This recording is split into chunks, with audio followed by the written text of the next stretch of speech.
Hot topic and issue pag-usapan natin. Mikey Morada nakakaantig ang mga mensahe para sa asawang si Alex Gonzaga. Sa interview nga ni Tony Gonzaga sa brother-in-law niya na si Mikey Morada ay kinuwento nito ang pinagdaanan nilang mag-asawa patungkol sa ikatlong pagbubuntis ni Alex. At sa interview nga ni Tony, habang ikinukwento ni Mikey ang pinagdaanan nilang mag-asawa, hindi naman maiwasan ni Tony ang maluha at maging emosyonan ito.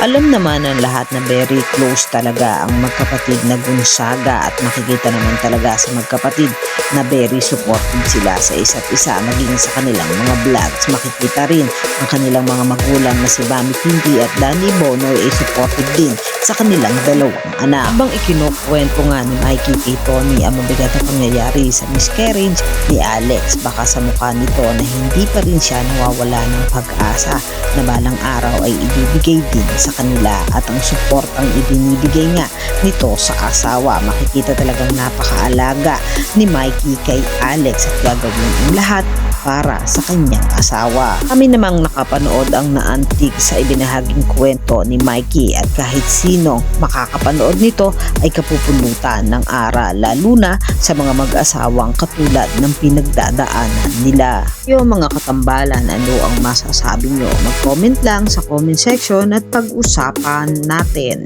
Yan ang mga hot topic and issue dito lamang sa Tambalang JK.